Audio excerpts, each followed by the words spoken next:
আজ হচ্ছে 3 ফেব্রুয়ারি স্যাটারডে। আমার তো ছুটির দিন, মিস্টার ঘোষও আজ ছুটি নিয়েছে। তো উঠেওছি একটু বেশ বেলা করে, আর তারপর চা বানাতে চলে এসেছি ফ্রেশ হয়ে। Good morning everyone, welcome back to my channel Shoubanish world. আজ হচ্ছে শনিবার আর এখন বাজে সকাল 9:50 মতো। বেলা অনেকটাই গড়িয়ে গেছে, বুঝতে পারছেন। যেহেতু ছুটির দিন লেট করে উঠেছি আর তার সাথে প্রচণ্ড ঠান্ডা, তো রোদ্দুরটা বেশ ভালোই করেছে। তো যেহেতু কালকে মানে গতকালের কথা বলছি, আমাদের বিবাহবার্ষিকী ছিল, 2 বছর পূর্ণ হলো। তো সেজন্য আগের দিন আমাদের কোনো সেলিব্রেশন করা হয়নি। সেলিব্রেশন আজও কিছু করার ইচ্ছে নেই, তবে একটু পুজো দেওয়ার ইচ্ছে রয়েছে। তো বাংলা অনুযায়ী আজকে হচ্ছে ডেটটা, আর ইংরাজি অনুযায়ী কালকে ছিল। তো আজকে যেহেতু বাংলা অনুযায়ী ডেট আর আমাদের পুজো দেওয়া হয়নি, তো আজকে একটু যাব পুজো দেওয়ার জন্য। কোথায় যাচ্ছি অবশ্যই আপনাদের সাথে শেয়ার করব, তবে এখন বলছি না, আপনারা সঙ্গে থাকুন, সবই দেখতে পাবেন। তো চলুন এখন আমি একটু রেডি হয়ে নিই, স্নান করে ফ্রেশ হয়ে রেডি হয়ে নিই, তারপর বেরিয়ে যাব। কারণ প্রায় 10টা তো বাজতে গেল, আরও বেশি দেরি করলে বেলা হয়ে যাবে অনেকটা। তো চলুন, এখনকার মতো এইটুকুই। 2000 years later. আচ্ছা, তো এখন বাজে বেলা 11টা মতো, অনেকটাই বেলা হয়ে গেছে। এখন আমি একদমই রেডি হয়ে গেছি, আর সাথে আমি একটা ডেনিমের যে জ্যাকেট ছিল সেটাও পরে নিয়েছি, কারণ বাইরে প্রচণ্ড হাওয়া দিচ্ছে। আর যেহেতু বাইকে যাচ্ছি, চাই ঠান্ডা হাওয়াটা প্রচণ্ড লাগবে, আর এমনিতেই আমার সর্দি হয়েছিল, তো সেজন্য একটু প্রোটেকশন নিয়ে বেরোচ্ছি। তো মিস্টার ঘোষ এদিকে গাড়ি বের করে নিয়েছে, আর আমরা বেরিয়েও পড়েছি। আমরা আজকে যেখানে যাচ্ছি সেখানটার দূরত্ব মানে আমাদের বাড়ি থেকে যেতে সময় লাগবে মোটামুটি 40 মিনিট মতো। তো সেজন্য আর বেশি দেরি না করে বেরিয়ে পড়লাম আমরা। আর বাইরে প্রচণ্ড হাওয়া, দেখেই বুঝতে পারছেন আমাদের। তো আমরা একটা ফলের দোকান থেকে এখন পুজোর জন্য ফল কিনে নিচ্ছি। আমরা বাড়ির থেকে মানে আমাদের সামনে যে বাজারটা রয়েছে বাড়ির সামনে, সেখান থেকে আর পুজোর জিনিস কেনা হয়নি। তো সেজন্য আমরা কিছু দূর আসার পর মোটামুটি 15 মিনিট ডিস্টেন্স গেলে আমরা একটা ফলের দোকান পাই একটা জায়গায়। তো সেখানেই আমরা ফল নিয়ে নিচ্ছি। তো এখানে পুজোর যা যা জিনিসের প্রয়োজন বা আমি যা যা দিয়ে পুজো করানোর ইচ্ছে রয়েছে আমার, সেই সমস্ত জিনিস পুজোর ফল এখন কিনে নিলাম এখান থেকে।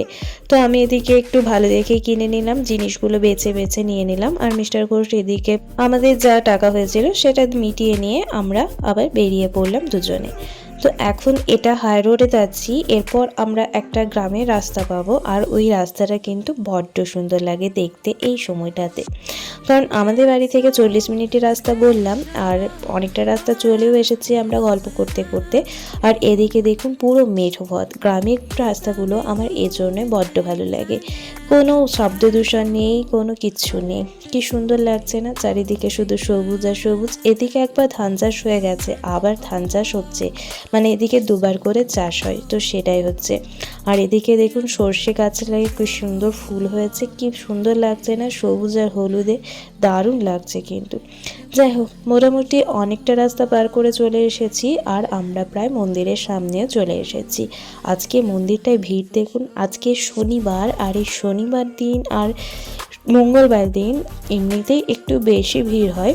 তো আমাদের আজকে যেহেতু দ্বিতীয় বিবাহবার্ষিকীর বাংলা ডেট অনুযায়ী, সেজন্য ভাবলাম যে বিবাহবার্ষিকীটা পালন মায়ের কাছে পুজো দিয়েই শুরু করা যাক। তো সেজন্য চলে গেছিলাম আমরা লোবা মায়ের মন্দির। তো এখানে কত ভিড় দেখুন, আমরা যখন পৌঁছাই মোটামুটি 12টা বাজে। তো এদিকে প্রচণ্ড ভিড় ছিল, তো কিছু করার নেই, একটু দাঁড়িয়ে থেকে আমরা পুজোটা করিয়ে নিই।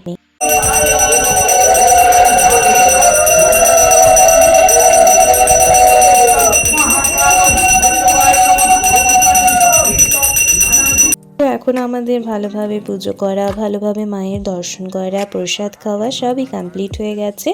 এখন আমরা বেরিয়ে যাচ্ছি বাড়ির উদ্দেশ্যে। হ্যাঁ, বাড়ির উদ্দেশ্যে বেরিয়েছি ঠিকই, তবে এখন বাড়ি যাব না, এখন আরও একটা জায়গায় যাব। কারণ এই বছরে বিবাহবার্ষিকীটা আমাদের সেভাবে সেলিব্রেশন করা হয়নি, তাই একটু বাইরে খাওয়া দাওয়া করে ওই দুজনে একটু টাইম স্পেন্ড করব, এইটুকুই আর কি। তো এই হচ্ছে সেই পুকুর যেখানে মায়ের বিসর্জন হয় পুজোর পরে, আর মায়ের ডান হাতটা কিন্তু উঠে থাকে, মানে বিদায় জানাই আর কি সকলের কাছ থেকে। এই দেখুন কি সুন্দর লাগছে না, ছোট্ট ছোট্ট ধান গাছগুলো, এগুলো বীজ থেকে চারা হয়েছে, এগুলো আবার কিছুটা সময় মানে কয়েকটা মাস থাকার পর ধান হবে, এখান থেকে আবার চাল হবে। কি সুন্দর সিস্টেম, তাই না? আচ্ছা, তো আমরা মোটামুটি অনেকটা রাস্তা জার্নি করার পর চলে এসেছি এখন দুবরাজপুরের কাছে যে সাতকেন্দুরি মোড় রয়েছে সেখানে।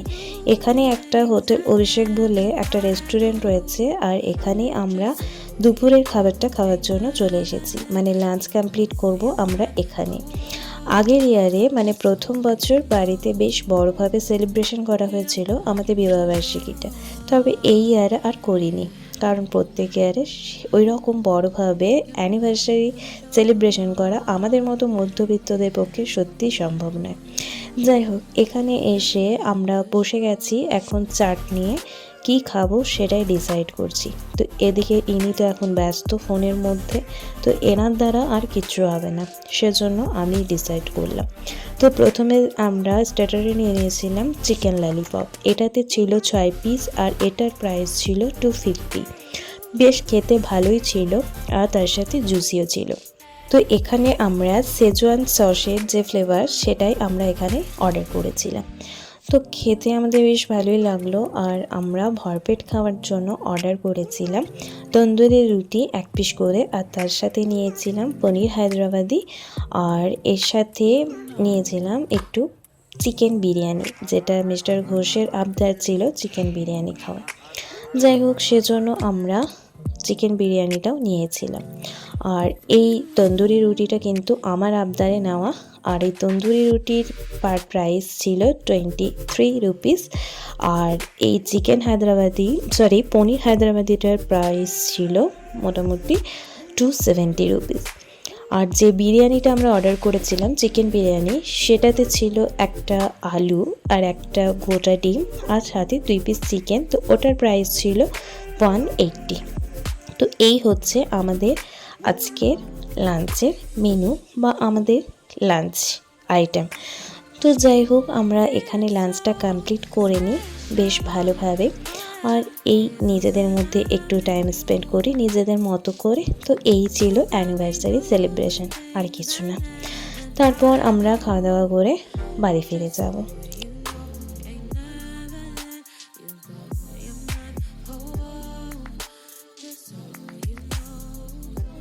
অনেকেই আছেন বিরিয়ানি খেতে বেশি পছন্দ করেন, আমার আবার এই বিরিয়ানির থেকে ফ্রাইড রাইস আর চিলি চিকেনটা বেশি বেটার লাগে।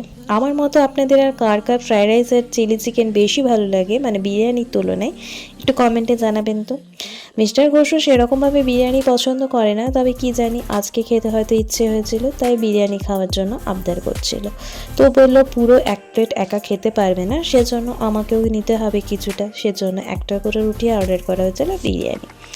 তো প্লেট পুরো সাফাই, আর প্রচণ্ড খাওয়া হয়ে গেছে, মানে ভরপেট খাওয়া হয়ে গেছে আর কি। এত আইটেমস অর্ডার করে ফেলেছিলাম যে আর কিছু করার নেই। ফিরলাম বাড়ি, এখন বাজে 3:45 মতো, মানে 3:45 মতো জাস্ট বাড়ি ফিরলাম, আর বাইরে প্রচণ্ড হাওয়া দিচ্ছে। তো এই মাত্র আমরা বাড়ি ফিরলাম। তো বুঝতে পারছি যে সকাল থেকে বেরিয়েছি আর একটু ভালো লাগছে না, এখন একটু ফ্রেশ হয়ে রেস্ট করব। তো চলুন এখনকার মতো ভিডিওটি তাহলে এইটুকুই। 2000 years later. Good evening everyone, চলে এসেছি রান্নাঘরে চা খাওয়ার পর। তো এখন সবজি বানাচ্ছি, পাঁচমিশালি সবজি। এখানে সমস্ত মশলা রেডি করে নিয়েছি, এখানে আদা আর কাঁচা লঙ্কা একটু থেতো করে নিয়েছি। আজকে একটু পাঁচমিশালি সবজি বানাচ্ছি, ফুলকপি, আলু, ক্যাপসিকাম, গাজর, মটরশুঁটি এইসব দিয়ে। তো এই হচ্ছে ডিনারের সবজি, এর সাথে একটু পেয়ারাও খাচ্ছি, মা কেটেছিল। যাই হোক, আজকের মতো ভিডিওটি তাহলে এখানেই শেষ করছি। ভিডিওটি ভালো লেগে থাকলে অবশ্যই একটা লাইক, কমেন্ট অ্যান্ড শেয়ার করে দেবেন। দেখা হচ্ছে খুব তাড়াতাড়ি নতুন একটি ভিডিওর সাথে। ততক্ষণ পর্যন্ত সবাই ভালো থাকুন, সুস্থ থাকুন। ধন্যবাদ।